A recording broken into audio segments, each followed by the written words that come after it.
Hey guys, Chris here, and I'm a Ukrainian Canadian. Today is July 30th, 2024, and let's get to the news happening in Ukraine, shall we?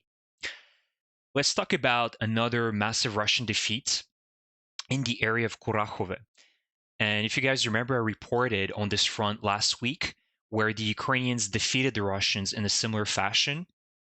And in true orc fashion, of course, they doubled down and they did the exact same attack today by launching another assault with 57 armored vehicles. I believe last time it was 47 or 45 armored vehicles, so they even threw a couple more armored vehicles this time.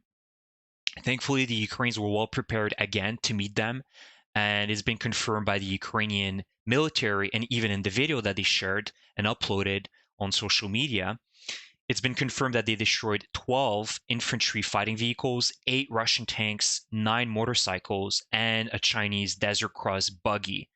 Additionally, 36 orcs were killed and 32 orcs were wounded. So another successful defense by Ukraine. And so I believe I'm thinking one has to wonder if Russia's really doing this because they feel and they know that their window of opportunity is closing soon.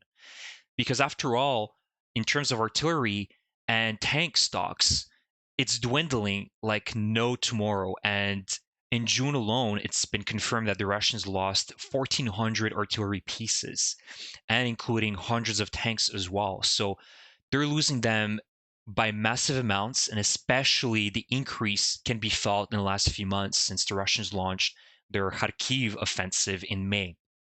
So I think that there is a feeling within Russian command that they need to seize the opportunities right now because in fall, it's very possible that they will be exhausted in terms of armored vehicles. I think in terms of manpower, the Russians will still continue mobilizing and conscripting 30,000 per month, which is the confirmed average.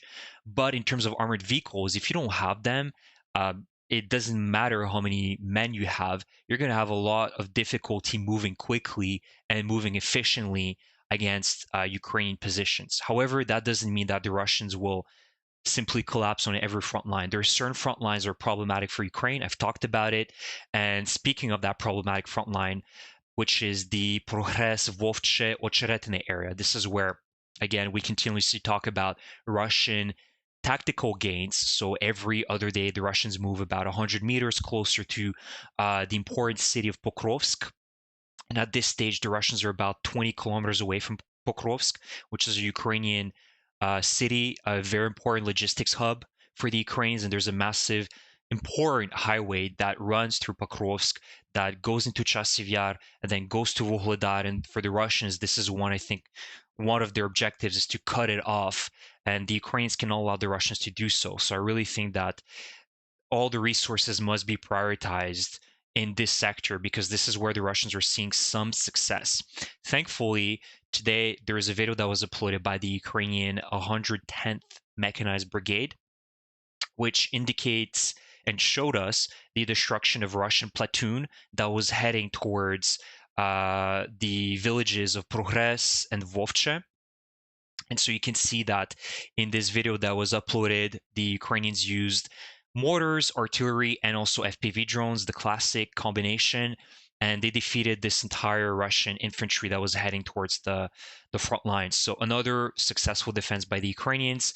But of course, we need to anticipate that in this specific front line, Russians will still, no matter what happens, will continue pouring more and more infantry and more meat waves to be able to gain as much ground as they can and get as close as possible to Pokrovsk. Furthermore, let's talk about some good news in Russia, because this is summer and we know that the Russians love their bonfires. And especially they love having fires within their plants and industries. And today in Yekaterinburg, a very important defense plant took fire. And this is the Automatike.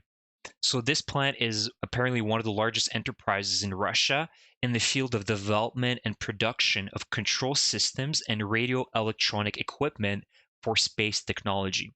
Essentially, this is another blow for Russia's military industrial production for rockets, missiles, and bombs. And we know that the Russians heavily rely right now, especially on the production of missiles and bombs to terrorize the Ukrainians, but also attack Ukrainian defenses with their glide bombs. And I think that this plant was certainly an important factor which aided the Russians to produce these missiles and bombs.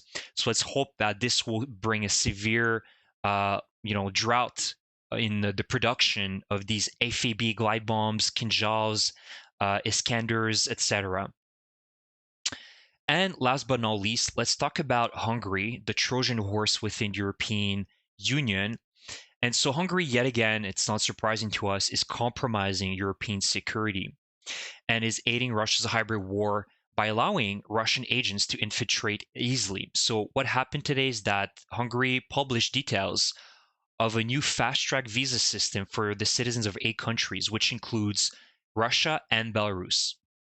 So they will be able to enter Hungary without security checks or other restrictions. So this policy could make it easier for Russians to move around the Schengen, the borderless areas, bypassing the restrictions required by European law.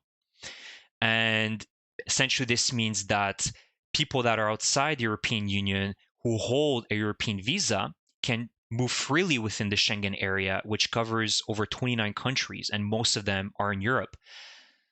So clearly, I think this could be a response by Hungary following Ukraine's announcement that they're turning off the tap with regards to the pipelines heading to Hungary and Slovakia.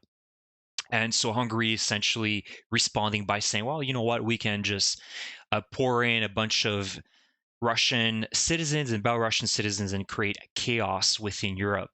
And this is really problematic. And I hope that the European Union will respond very quickly by suspending the Schengen agreement with Hungary as soon as possible. This must be done right now because there will be consequences if they don't do that. And who knows who these citizens are? And likely they could be foreign Russian agents that will bring Ruski Mir, that will be converted by the Russian special intelligence services to commit sabotage attacks on European infrastructure and also, terrorist attacks. Like we've seen in Paris, the Olympic Games. Now there is a lot of hints that indicate that the arson attacks that occurred a few days ago over the rail network of Paris in France, I should say, could have been related to Russia hiring ultra left groups to commit these arsons throughout France.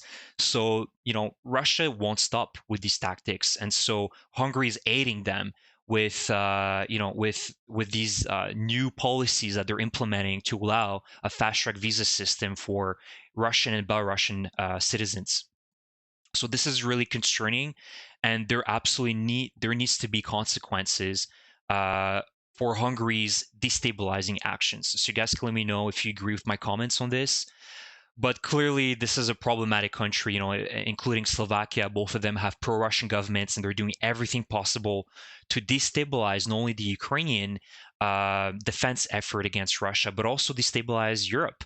And this is contradictory because they're part of the European Union. They're supposed to be part of the European family, part of the democratic family. And here we are, and we see them essentially being completely pro-Russian and helping Putin's war effort and making him confident that he can get away with things and he can continue pushing his luck. So this is really, really problematic. So that's the video for today, guys. I hope you enjoy my update. If you enjoy my content, please subscribe to my channel, leave me a comment, and leave me a like if you enjoyed this video. Thank you, and Slava Ukraini!